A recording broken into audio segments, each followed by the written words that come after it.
올해 만져본 제품 가운데서 마감이 역대급입니다. 에이수스가 이를 갈고 만들면 제품이 이렇게 나오는구나. 안녕하세요, 드레입니다. 인트로에서 보셨다시피 올해 만져본 노트북 가운데서 이 정도 마감이 된 노트북이 있었나 싶을 정도로 굉장히 멋있는 노트북이라고 생각이 들었던 에이수스 ROG 제피러스 G16을 활용해보고 그 느낌을 여러분들에게 얘기를 해보려고 하는데요. 그래, 너 인텔 유료 광고니까 그렇게 말할 수 있는 거 아니냐? 라고 할 수 있는데 아닙니다. 컴퓨텍스에서 봤을 때도 같은 느낌을 받았고 스튜디오에서 실물을 한 번 더 꼼꼼하게 봤지만 진짜 제품 마감이 미쳐 날뛴다고 생각합니다. 이 제품만 놓고 보자면 정말 훌륭한 부분들이 많아서 만약 지갑 한도 없이 괜찮은 제품을 구매하려는 분들에게 노트북 한 대 딱 추천을 해야 한다면 반드시 리스트에 들어갈 만한 그러한 제품이라고 생각이 드는데요. 어느 누가 보아도 만족할 수 있는 디자인과 스펙을 가진 에이수스 ROG 제피러스 G16에 대해 함께 알아보도록 하겠습니다. 이 디자인은 매우 훌륭합니다. 제품 판매 페이지에 모던함의 극치라는 표현을 썼는데 이 표현이 상당히 잘 어울리는 그러한 디자인이고요. 저도 실제로 제품을 받아서 보자마자 와, 이 깔끔한 뭐지? 이거 다른 세계 제품인가? 약간 오버해서 표현을 했는데 어쨌든 깔끔한 맛이 정말 좋았습니다. 어두운 톤으로 고급스러운 느낌을 준 거 하며 무광택으로 마감된 거 하며 이러한 모서리 마감들 역시도 상당히 훌륭합니다. 최근 랩탑 디자인 트렌드를 적극 반영하면서도 최상위 라인업이라는 느낌이 들 수밖에 없는데요. 특히 제가 마음에 들었던 부분은 이 스피커와 키보드가 이어지는 이 부분이거든요. 이 부분의 마감이 진짜 기가 막힙니다. 사소한 부분에서도 신경을 써야 하는 게 하이엔드 브랜드, 하이엔드 라인업인데 제피러스 G16에서 느껴지는 감성은 정말 훌륭하다고 생각합니다. 다만 개인적으로 호불호 영역의 부분도 있었습니다. 제가 보여드리고 있는 제피러스 G16의 경우는 상판에서 사선 형태의 슬래시 LED를 볼 수가 있죠. 핵심 포인트라고 말할 수 있는 다양한 라이팅 패턴이 포함되어 있어서 개성을 확실히 드러낼 수 있는 부분은 훌륭하지만 이전 버전의 제피러스가 활용했었던 더 넓은 면적을 활용하는 매트릭스 LED가 개인적으로 더 마음에 들고 실용성도 더 좋았다고 개인적으로 저는 생각을 하거든요. 이것보다 조금 더 작은 제피러스 G14에서도 매트릭스 LED가 들어갔었기에 슬래시 LED 부분은 사용자 성향에 따라 호불호가 조금 있을 수는 있겠다, 요 생각이 들긴 했습니다. 그리고 구성품 중에서 특이한 게 어댑터를 2개 제공하거든요. 하나는 고성능 어댑터, 또 다른 하나는 타입C를 활용한 충전 어댑터입니다. 항상 퍼포먼스를 최대로 놓고 쓰는 곳이라면 고성능 어댑터로 세팅을 해놓고 에코모드 요정도 수준에 가볍게 활용하는 정도라면은 에코모드의 전력을 커버하는 그 정도 수준과 가벼운 어댑터를 챙기는 게 더 이득인 상황이 있겠죠. 다양한 곳에 비치할 수 있게 두 가지 어댑터를 제공하는 거는 꽤나 괜찮은 전략이라고 생각을 했고요.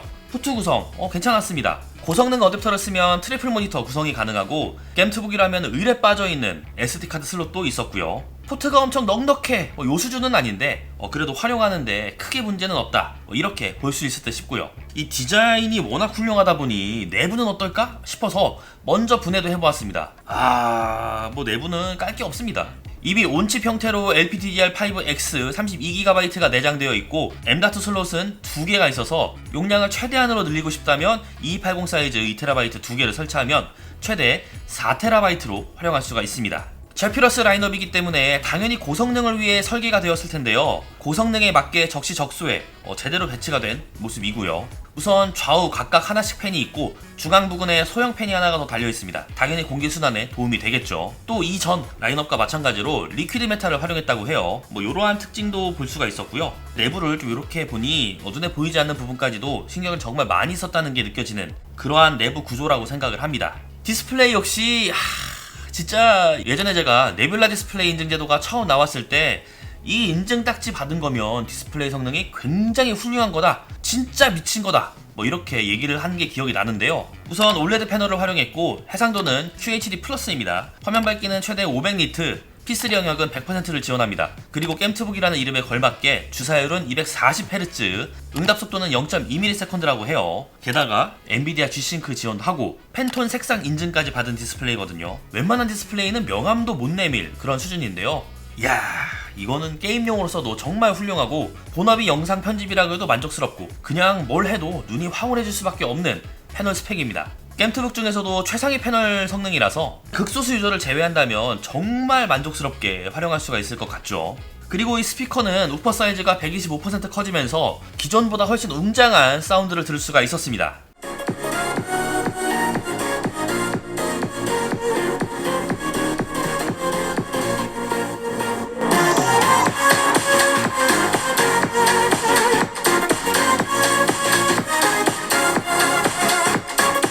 실제 외장 스피커가 따로 필요하지 않을 정도로 음악 감상을 하거나 특히 게임을 할 때 정말 만족스러웠고요. 제 기준으로는 스피커가 꽤나 섬세하다고 느껴졌거든요. 볼륨 크기도 마음에 들었고 커진 우퍼만큼 게임을 할 때 타격하는 느낌도 굉장히 좋았고요. 역시 비싼 제품은 스피커 품질도 다르더라고요. 스피커, 디스플레이, 포트 구성 등등 노트북이 참 볼 것들이 많아요. 이런 것들 다 봤으니까 이제 본격적인 성능을 살펴봐야겠죠. ROG 제피러스 G16, 그 중에서도 제가 보여드리고 있는 이 모델은 엔비디아 지포스 RTX 4060과 인텔 코어 울트라 9 프로세서로 조합이 되었습니다. 인텔 코어 울트라 프로세서가 탑재되었기 때문에 온디바이스 AI를 활용할 수 있는 것이 특징인데요. 저는 실제로 성수동에서 진행했었던 인텔 행사에서 온디바이스 AI를 직접 보고 듣는 시간을 가질 수가 있었는데요. 인텔 코어 울트라 프로세서엔 NPU가 포함되어 있잖아요. 이 NPU를 통해 어다시티라는 음원 편집 프로그램을 통해 음악을 생성하거나 노이즈를 억제할 수가 있고, 오픈비도 플러그인을 통해 스테이블 디퓨전을 활용하여 이미지를 생성할 수도 있었습니다. 그리고 어도비에서도 AI 기능을 활용할 수 있는데 키워드만으로 벡터 이미지를 생성할 수가 있습니다. 해당 기능이 온 디바이스로 작동되는 건 아니지만 생성된 이미지를 캔버스에 로딩하는 잠깐 동안 프로세서의 사용률이 높아지거든요. 이때 성능이 좋은 프로세서가 있다면 바로 끝낼 수가 있는 거고, 연식이 조금 된 제품들이라면 버벅임이 느껴지게 됩니다. 그리고 벡터 이미지를 실시간으로 계속 복붙해서 이동시키면 당연히 프로세서 부하를 일으키는데요. 굉장히 사소한 부분이지만 인텔 코어 울트라 프로세서의 빠른 코어 성능을 느낄 수가 있었고요.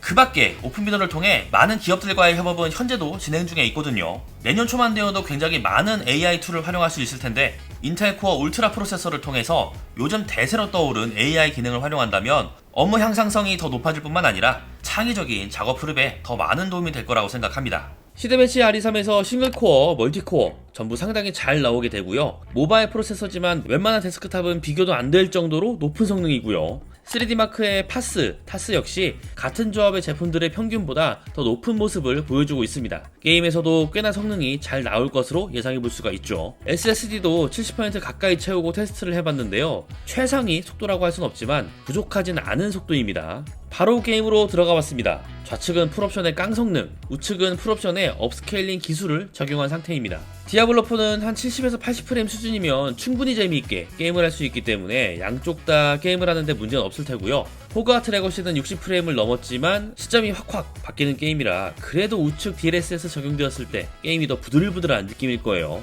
호재던도 양쪽 모두 게임을 하는데 크게 어려움은 없을 것 같고요.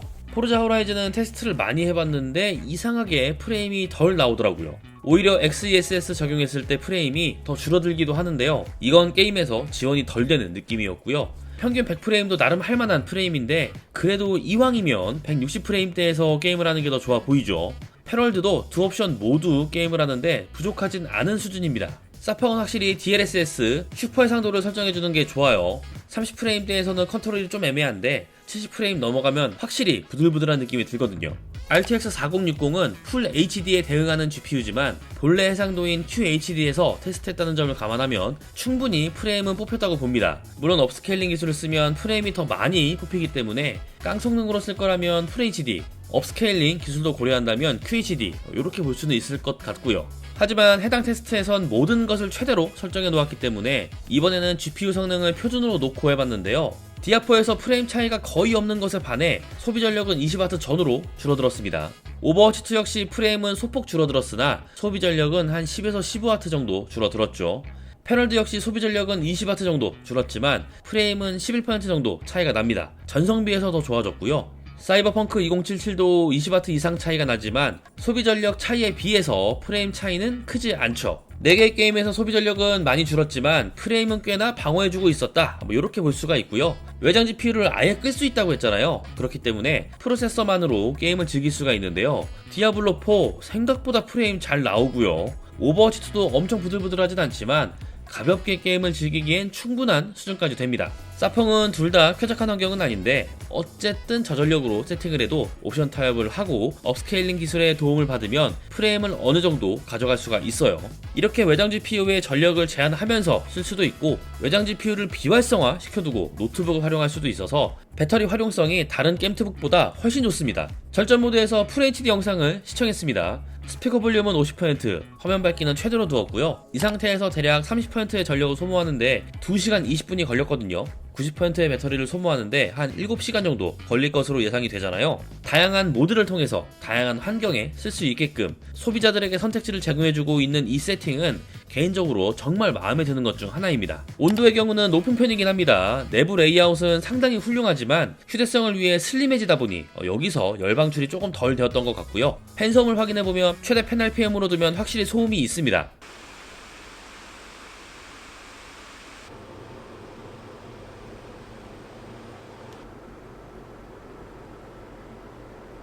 게임트북이라면 피할 수 없는 운명이죠. 그래서 터보가 아닌 성능으로 두면 확실히 소음이 줄어들고 외장 GPU를 끄면 조금 더 줄어듭니다. 물론 게임을 했기 때문에 이렇게 팬소음이 나는 것이지 평소에는 소음이 생기는 일이 크진 않아요. 상황에 따라서 온도나 소음이나 조금씩 달라질 수 있기 때문에 이런 점은 참고 정도로 부탁드리겠습니다.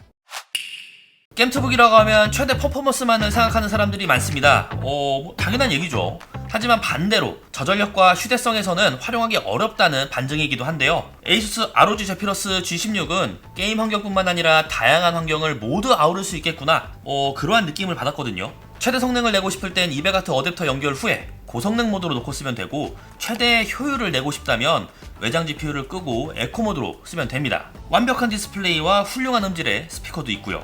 마감부터 디스플레이, 각 부품들의 조합과 성능, 합판 뜯어서 본 쿨링 솔루션까지 어느 하나 아쉬운 부분이 없었는데요. 인텔 유료 광고 여부를 떠나서 제품의 만듦새만큼은 탑티어에 놓아도 충분하다고 생각을 하고요. 보다 다양하게 활용했을 때 그 가치가 더욱 빛을 발하지 않나. 물론 그렇다고 아예 아쉬웠던 점이 없었던 건 아닙니다. 제품을 활용하면서 이해관계가 조금 다를 수가 있겠다, 그러한 부분들이 있었는데요. 우선 16인치 크기의 제품인데 우측에 숫자키가 없거든요. 게임트북이라 이해하는 분들도 있겠지만 워낙 다양하게 쓰일 수 있는 제품이라서 그래도 있었으면 좋았겠다, 이러한 생각이 들었고요. 앞에서 슬래시 LED를 말했었죠. 참 이쁜 디자인 요소지만 개인적으로는 매트릭스 LED가 더 좋다고 느껴졌습니다. 마지막으로는 가격 대비 성능일 수는 있을 듯 싶어요. 아무래도 입문용이나 대중을 위한 제품이라기보다는 하이엔드 유저를 위한 제품이니 여러 품질을 높여서 가격대가 상승할 수밖에 없거든요. 이런 부분에서 아쉬운 요소들이 있지만 그럼에도 제품 자체는 최강이다, 이렇게 정리를 하면서 ASUS ROG 제피러스 G16을 활용한 영상은 여기서 마무리하겠습니다. 영상이 재밌었다면 구독과 좋아요 해주시는 것 잊지 마시고요. 그럼 다음에 또 보자고요. 안녕! 이 정도 얇기에, 이 정도 무게에, 이 정도 성능에 이건 정말 갖고 싶네요. 빡겜하고 싶습니다.